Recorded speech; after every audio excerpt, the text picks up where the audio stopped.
Reka nongere ngushimire wowe dukomeje kugenda tubana kuri uyu muyoboro mugari wa Rwanda Daily News TV. Birumvikana neza cyane turi ku gicamunsi cyo ku munsi wa gatandatu w'icyumweru, ni ku itariki ya mbere y'ukwezi kwa gatatu umwaka n'ibihumbi 2025. Birumvikana neza cyane kandi twigarukiye ku kibuga cy'imirwano ahangaha ku butaka bw'iki gihugu cya Repubulika ya Demokarasi ya Kongo. Reka nkubwire ngo umutwe w'inyeshyamba za M23 zikomeje gukorana bya hafi n'igisirikare cy'u Rwanda RDF. Ya makuru reka nze nyakubwire ku buryo burambuye, ariko kandi ntabwo ari M23 gusa ndibuze kuvugaho, ahubwo turerekeza muri Uvira. Nkubwire nti Uvira kuri iki gicamunsi amaraso yongeye kumeneka ari menshi. Mwokagira Imana mwe abarwanye b'umutwe wa M23 baratangaza ko bamaze guhitana benshi mu ndwanyi za FARDC ziherereye ahangaha Uvira.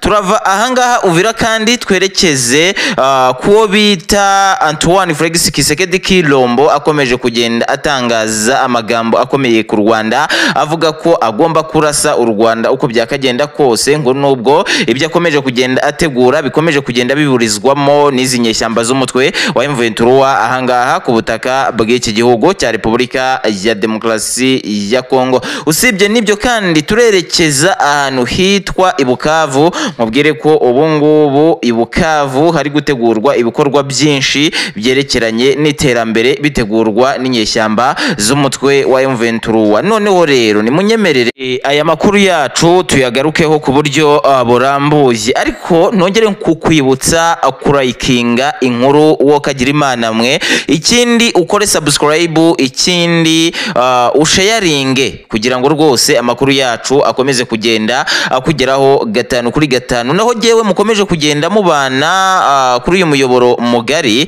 jewe ukomeje kugenda ubategurira aya makuru, akabiri nanjye ukomeje kugenda uyabagezaho mu nyite Mr Kenzo mbahereje ikaze. Reka duhere kuri aya makuru avuga ko igisirikare cy'u Rwanda RDF gikomeje kugenda gikorana n'izi nyeshyamba z'umutwe wa M23 ahangaha ku butaka bw'iki gihugu cya Repubulika ya Demokarasi ya Kongo. Ubu tuvugana ku mupaka uhuza u Rwanda ndetse na Repubulika ya Demokarasi ya Kongo ahangaha i Rubavu hari kubera igikorwa gikomeye cyane. Ni igikorwa gisirikare b'uyu mutwe w'inyeshyamba za Alliance Fleuve Congo M23 kiri guherezamo abasirikare ba FDLR bafatiwe ku mirongo y'imbere ku rugamba ahangaha ku butaka bw'iki gihugu cya Repubulika ya Demokarasi ya Kongo. Bikavuga ko aba basirikare harimo umujenerali umwe ndetse n'abandi basirikare ba FDLR bafatiwe ku mirongo y'imbere ku rugamba, mu gihe izi nyeshyamba z'umutwe M23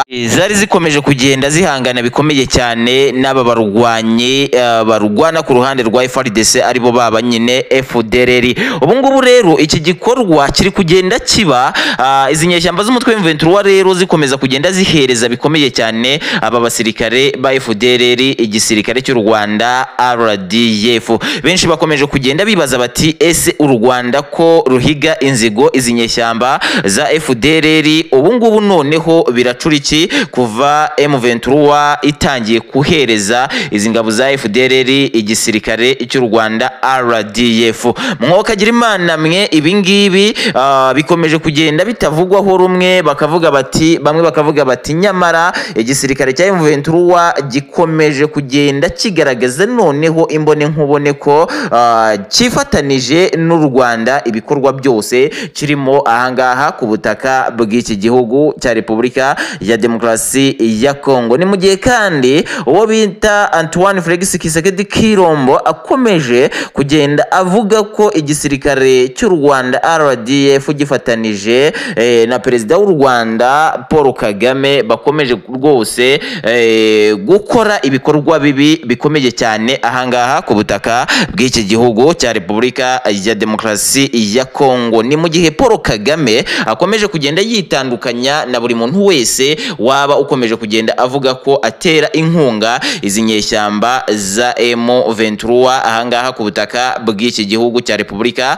ya Demokarasi ya Kongo. Icyakora cyo Perezida Paul Kagame aheruka gutangaza ko agiye kohereza ingabo z'u Rwanda ahangaha ku butaka bw'iki gihugu cya Repubulika ya Demokarasi ya Kongo, ariko akazohereza imbone nkubone nkubone kugira ngo zijye gufatanya na M23 kugarura amahoro ahangaha mu burasirazuba bwa Repubulika ya Demokarasi ya Kongo. Nkwibutse ko ibingibi byasamiwe hejuru n'abatavuga rumwe na M23 ahangaha ku butaka bw'iki gihugu cya Repubulika ya Demokarasi ya Kongo, aho wasangaga bari kugira bati erega n'ubundi u Rwanda rwibera ahangaha ku butaka bwa Repubulika ya Demokarasi ya Kongo. Kuba rero u Rwanda rugiye kohereza ingabo zarwo ahangaha ku butaka bw'iki gihugu cya Repubulika ya Demokarasi ya Kongo, nta kizahinduka cyane ngo kubera ko n'ubundi ibikorwa bikomeje kugenda bikorwa ahangaha ku butaka bw'iki gihugu cya Repubulika ya Demokarasi ya Kongo byose biri mu maboko y'u Rwanda.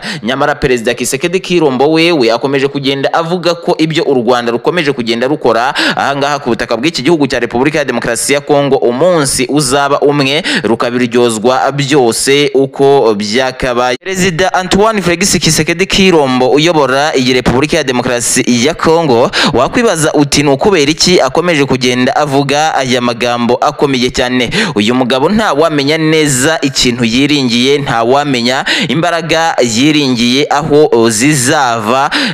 Bamwe mu gihe bakomeje kugenda bavuga bati M23 iri mu mugambi wo kuba yakandagira Kinshasa, ariko abayobozi b'iki gihugu cya Repubulika ya Demokarasi ya Kongo bakavuga ko kuba izi nyeshyamba z'umutwe M23 zitangaza ko zishaka kuba zagera Kinshasa ari nka kumwe umushonzi wese arota ari kurya, ngo zitazigera zikandagira ahangaha ku butaka bw'iki gihugu cya Repubulika ya Demokarasi ya Kongo. Aya makuru reka tuyaveho, ahubwo twigerere muri aya makuru avugwa ahangaha Uvira. Ni mu gihe inyeshyamba z'umutwe M23 akakanya ubungubu turi kuvugana zimaze gutangaza ko zimaze kurarika abasirikare batagira umubare ibingabo z'abarundi FARDC, abawazalendo ndetse n'iyi FDLR ahangaha muri aka gace gakomeje kugenda kaberamo imirwano ikomeye cyane, imirwano rukokoma. Ahangaha ni mu gace ka Uvira, imirwano iri kushyika ku byumweru bigera kuri 3 rwose nta gahenge iri kugenda itanga.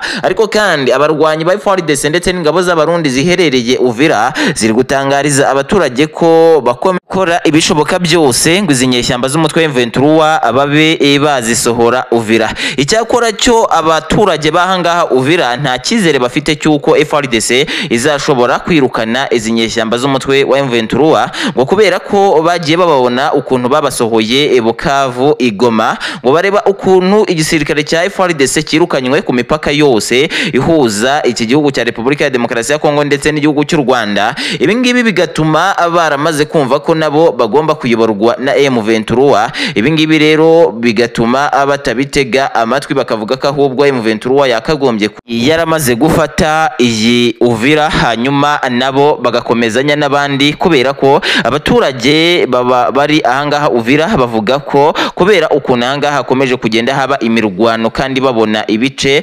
M23 yafashe bikomeje kugenda bigaragaramo umutekano ku buryo bukomeye cyane, baravuga bati rero M23 yakabaye yaramaze gufata iyi Uvira natwe tugakomezanya n'abandi mu inzira y'iterambere. Reka ahangaha Uvira rero naho tuhave, mwabyumvise ko igisirikare cya M23 gitangaje ko kimaze kwararika abasirikare benshi babarwana ku ruhande rwa FARDC. Reka tuhave twigerere ahangaha Ibukavu. Ahangaha Ibukavu inyeshyamba z'umutwe M23 abayobozi bazo baherereye Ibukavu, abangaba ba Colonel Nanga ndetse nabo bita aba Bertrand Bisimwa bari gutangaza ko ahangaha Ibukavu rwose nta kibazo gihari. Ubwo ni nyuma yuko Ibukavu hagaragaye ukwiturikirizwaho kw'ibisasu ndetse bikanagenda bihitana abaturage batari bakeya, abaturage bagera kuri 13, naho abandi benshi cyane bakagenda bakomereka. Ubungubu rero uwo bita Bertrand Bisimwa ndetse n'uwo bita Colonel Nanga